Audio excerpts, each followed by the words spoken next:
Bonjour et merci de nous retrouver pour Correspondance, un tour du monde de l'actualité grâce à notre réseau de journalistes déployés sur tous les continents. Une nouvelle fois, le Covid-19 est au cœur des préoccupations, de l'Afrique à l'Asie en passant par l'Europe. Vous aurez peut-être reconnu les lieux, nous sommes ici à Paris-Plage, une tradition estivale maintenue malgré la crise sanitaire. Les règles de distanciation sociale sont bien sûr de rigueur et il y a même des points de dépistage gratuits au Covid-19, vous pouvez le voir. Il y a foule. Direction tout de suite la Corée du Sud, un pays qui, grâce au dépistage généralisé, avait réussi à éviter le confinement. Mais voilà, le pays fait face à une seconde vague de la pandémie. Alors, quelle stratégie pour vaincre le virus? Reportage à Séoul de Yerin Park et Florian Neymar. Face à l'arrivée de la seconde vague, la Corée du Sud n'a pas changé de méthode. Tester, tester et encore tester, sans jamais confiner sa population. 정상이신데 가래랑 많아졌어요. 예전에는 뭐 어디에서 확진자가 나왔다 그러면 그게 이슈가 될 정도로 뉴스에 나오고 이랬는데 요즘은 다 일일이 보고가 안 된다는 거죠. La Corée du Sud était pourtant l'un des pays modèles dans la lutte contre le virus. Les Sud-Coréens n'ont jamais cessé de porter des masques. Mais même ce peuple discipliné a fini par se relâcher, tenté par les vacances. Dans ce lieu de pique-nique populaire, difficile de respecter la consigne de 2 mètres entre chaque groupe. 저희도 잘못한 거거든요. 지금 그러면 안 되는데 사람들이 계속 몰리고 있어서 잘 가다가도 갑자기 터져요. 놀고 하기 때문에 이런 데도 약간 개방되어 있는 곳을 주로 찾긴 하는데 집 이렇게 실내는 잘 안 가요. Les lieux fermés sont les plus touchés par cette seconde vague. Dans les bars, salles de sport, lieux de divertissement, les nouveaux arrivants doivent maintenant scanner un code-barre sur leur téléphone, comme dans cette école de danse. Un fichage numérique qui permettra de prévenir les clients en cas de contamination dans l'établissement. 신경을 안 쓰는 게 아니고 어느 정도 이제 주의를 어떻게 해야 되는지에 대한 거 이제 신경 써야 되는 게 그러니까 처음에는 다 무서워서 오지 마였으면은 지금은 이건 이렇게 해야 되고 이렇게 해야 되는 문화가 이제 파악이 되고 있는 단계인 것 같습니다. La mesure va être étendue à tous les espaces culturels, aux lieux de culte et même à certaines écoles. En Corée, elle ne suscite que très peu de critiques. Comme en Corée du Sud, en Israël, une seconde vague de la pandémie sévit. Mais là-bas, les pouvoirs publics se trouvent sous le feu des critiques pour leur mauvaise gestion de la crise, selon 60% de la population qui se disent mécontents du gouvernement. Le Premier ministre Benjamin Netanyahou a eu beau annoncer le versement de quelques centaines d'euros pour tous les Israéliens, la colère gronde et les manifestations se multiplient. Reportage de nos correspondants Cécile Galluccio et Antoine Mariotti. C'est un îlot de calme au cœur d'une Jérusalem turbulente. Le Baroud, dont Daniela, la propriétaire, est résolument ancrée à gauche, tangue financièrement à cause du Covid. Mais quelles que soient leurs opinions politiques, les restaurateurs israéliens sont furieux contre Benjamin Netanyahou. היינו הטובים ביותר, אבל אחר כך הם התחילו לעשות בלגן, פוליטיקה. אין פה שום מחשבה, שום היגיון, שום שיתוף פעולה בין הגורמים השונים, אין פה שום דבר, הכל בלגן אחד גדול. Le gouvernement a décrété une nouvelle fermeture des restaurants dès ce mardi. Daniela a déjà dû se séparer d'un employé. Elle vit désormais avec l'angoisse de fermer pour de bon si la crise perdure. המקום הזה זה החיים שלי, אני כבר אמות פה, מה שלא יהיה.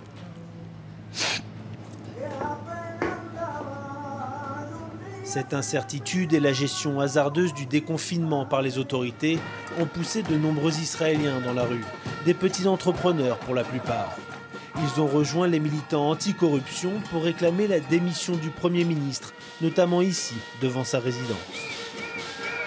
I am angry because the people who live over there, our so-called Prime Minister, is taking the entire country hostage in his attempt to escape from a court. All what he's doing is trying to avoid his trial and trying to get like discount on his taxes in this crazy situation. That's what he's doing. So no, I don't think he's good for the coronavirus. Benjamin Netanyahou est un animal politique qui n'en est pas à sa première crise.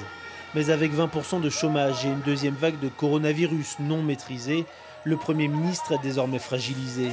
D'autant que petit à petit, Des électeurs de droite et du Likoud, son propre parti, rejoignent les rangs des protestataires.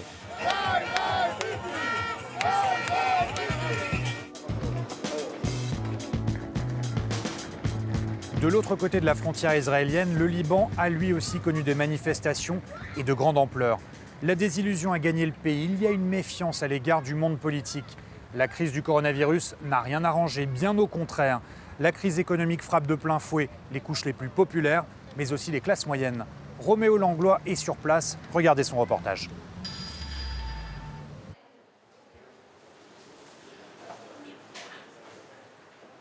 أنا راح أموت راح مخنوقة شغل ما في بدك تتدين غصبا عنك لطعمي الأولاد أجار الكهرباء روح على شركة الكهرباء وشوف أعطيك وصل 1,5 صار علي. Au Liban, les prix explosent, la vie est hors de prix. Inflation, chômage, le pays s'enfonce dans la crise. Ils sont tous les jours plus nombreux à venir réclamer de l'aide auprès de l'association Banin, des aliments ou des médicaments. عدد الطلبات ببنين تقريبا زاد بدك تقولي التريبل او مينيموم كمان لانه تعرضنا لكذا مشكله بلبنان هي الكورونا بلشنا رجعنا صار في ثوره 17 تشرين رجعنا عندنا المشكله الاقتصاديه حاليا لعب سعر الليره والدولار. La classe moyenne a été laminée par la crise. En quelques mois, le mari et le fils de Haïfa ont perdu leur emploi. متغير 100% يعني كنا عايشين بشيء وصرنا بشيء والله فجأة هيك انعدمنا ما بقى في شيء عنا.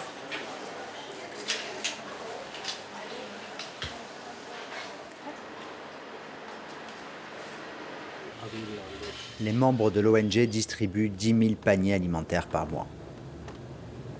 Ils le constatent tous les jours. Au Liban, les nouveaux pauvres sont toujours plus nombreux. Ali a perdu son travail dans un magasin de meubles. Il a 3 enfants à nourrir.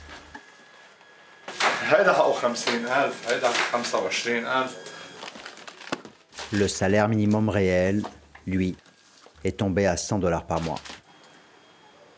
أنا بالقبل أحلى أكل باكل وبشرب وكل شيء منيح ولادي بمدرسة خاصة هلا بالرسمي إن شاء الله نقدر نحطهم تاخذ لتاك طعمي أولاد أنا عندي 3 أولاد بدي طعميهم تكرم معلم بدنا نعيش ما بقى في شيء هاي بلدنا راحت. Le pays du Cèdre a longtemps été surnommé la Suisse du Moyen-Orient. Aujourd'hui, les Libanais sont sous le choc. La récession a été extrêmement brutale. En quelques mois seulement, la monnaie nationale a perdu 80% de sa valeur et les prix ont explosé. Aujourd'hui, pour des millions de Libanais, se nourrir est devenu la priorité. D'après le Programme alimentaire mondial, il serait environ 50% à vivre sous le seuil de pauvreté. Le Brésil, lui, est un des pays les plus touchés par le coronavirus et en pleine pandémie, les violences policières sont en hausse à Rio. En écho au mouvement Black Lives Matter né aux États-Unis, des foules se rassemblent pour dénoncer les méthodes de ces forces de l'ordre brésiliennes, jugées parmi les plus répressives au monde. Ces violences policières auraient fait 6200 morts au Brésil, 5 fois plus qu'aux États-Unis.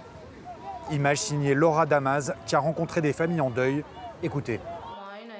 J'ai rempli mon rôle de mère en l'obligeant à rester à la maison, par peur du virus, du Covid.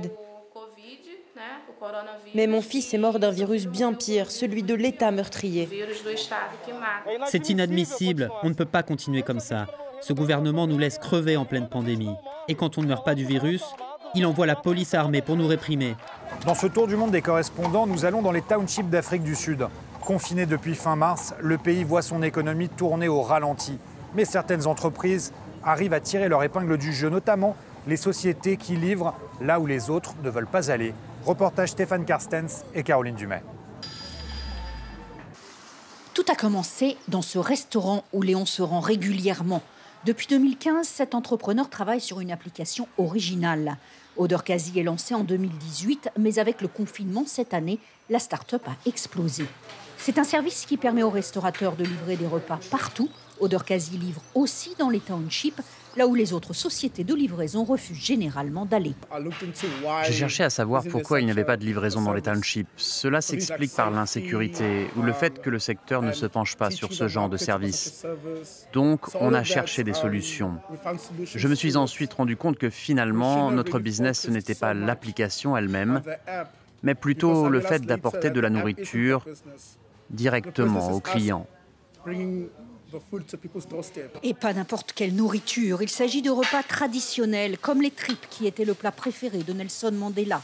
Tout est originaire des townships, comme ce poulet de ferme, plus difficile à couper que celui du fast-food. Ce plat s'appelle le umlekwa. C'est du poulet bio dont la chair est vraiment dure. L'application donne aujourd'hui accès à une quinzaine d'établissements de ce type et les restaurateurs se félicitent de ce nouveau marché alors que le coronavirus les frappe de plein fouet. Les gens ne travaillent plus. Avant, notre terrasse était pleine à l'heure du déjeuner. Mais vous voyez, il n'y a plus personne. Avec ce système de livraison, au moins on peut continuer à travailler. Avec les restaurateurs, les chauffeurs-livreurs peuvent aussi continuer à travailler. La start-up livre pour l'instant dans un rayon de 50 km autour du Cap, la capitale parlementaire, mais envisage dès la fin de l'année de s'étendre à Johannesburg. C'est la fin de Correspondance. Je vous laisse avec des images de Barcelone. Sa mer, son sable fin, un peu différent de Paris-Plage, il faut bien le dire. Barcelone, où les autorités ont durci le ton. Elles appellent les quelques 4 millions d'habitants à rester chez eux après une recrudescence des cas de Covid. Un message pas toujours entendu sur les plages catalanes. Merci de nous avoir suivis, prenez soin de vous et à la semaine prochaine.